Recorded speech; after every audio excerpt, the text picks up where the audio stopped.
O Supremo Tribunal Federal deve julgar amanhã se a nova lei de improbidade administrativa, alterada no ano passado, pode retroagir. A legislação estabelece que agentes públicos só serão punidos se comprovado o dolo, ou seja, que eles tinham a intenção de cometer os crimes. A decisão pode beneficiar políticos como José Roberto Arruda, Antony Garotinho e César Maia, que estarão livres para disputar as eleições em outubro. Ontem, na volta dos trabalhos após o recesso, o presidente do STF, Luiz Fux, destacou que os brasileiros têm o dever e o direito de ir às urnas e reafirmou a segurança no sistema eleitoral.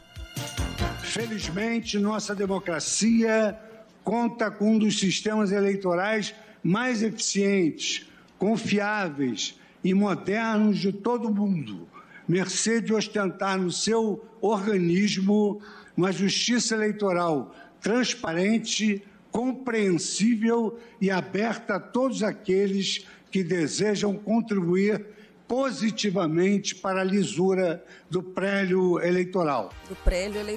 No mesmo discurso, Luiz Fux pediu que os candidatos respeitem os adversários. O Supremo Tribunal Federal anseia que todos os candidatos aos diversos cargos eletivos respeitem os seus adversários, que efetivamente não são seus inimigos, confiando na civilidade dos debates e, principalmente, na paz que nos permita encerrar o ciclo de 2022 sem incidentes. Bom, aguardemos a reação do mundo político e do judiciário à questão da lei da improbidade administrativa. A reação tem sido realmente massiva depois do estrago provocado pela Lava Jato. Do que eu estou falando?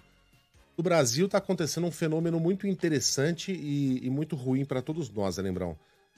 Aquilo que era crime, e pelo que políticos tiveram de responder, está deixando de ser crime. O Brasil está legalizando aquilo que foi considerado crime um dia. Quer um exemplo? O mensalão. Hoje, o que a gente está vendo com as emendas do relator do orçamento secreto não passa de um mensalão legalizado. Aquilo que gerou um julgamento que chamou tanta atenção, que quase acabou com o primeiro governo Lula. O Genuíno chegou a sugerir ao Lula que ele renunciasse, porque não aguentaria o estrago, que levou gente para prisão, Zé Dirceu, e, enfim, fez com que o PT caísse naquela época como uma sequência de pecinhas de dominó. Aquilo foi legalizado pelas emendas do relator do orçamento secreto. Os votos continuam sendo comprados, mas agora sob o aplauso do regimento interno da Câmara dos Deputados e do Senado. E essa lei da improbidade administrativa é um troço inacreditável.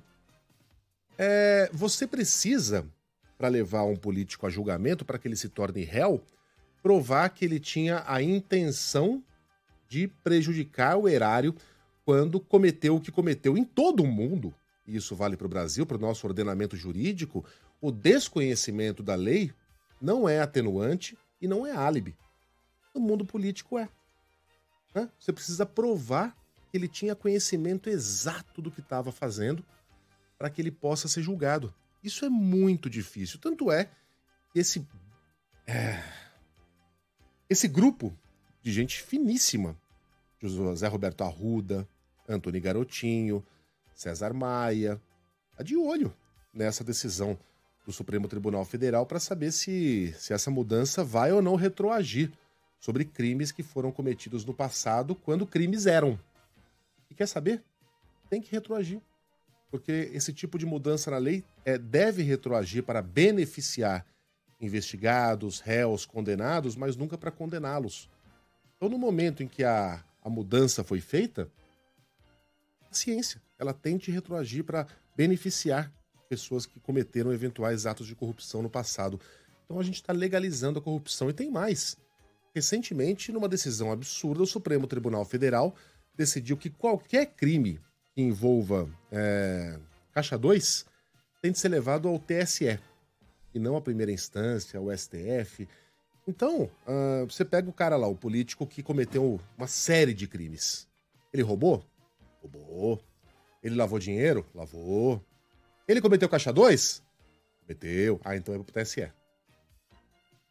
Então já não é mais na justiça comum, esse caso tem que ser levado ao TSE, e aí a coisa é muito mais difícil de ir para frente, porque o TSE não tem a mesma estrutura de investigação, há uma alternância muito grande de presidentes, de juízes, a coisa acaba não andando no TSE a ponto de a gente ver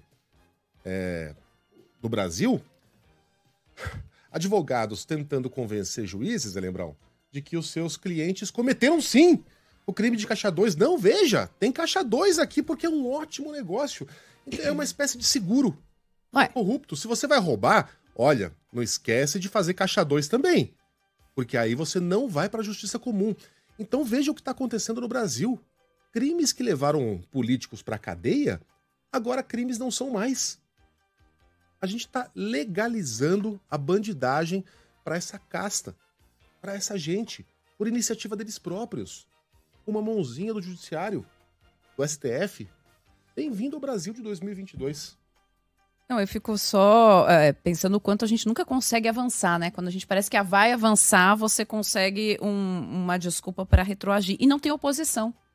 Não tem oposição. A gente está vendo nesse momento uma grande união em torno disso, que é um retrocesso para o país. Você pode argumentar dos excessos da Lava Jato, né? E muitos deles realmente foram excessos. Agora, houve avanços. E a gente devia preservar esses avanços, mas não é o que está acontecendo.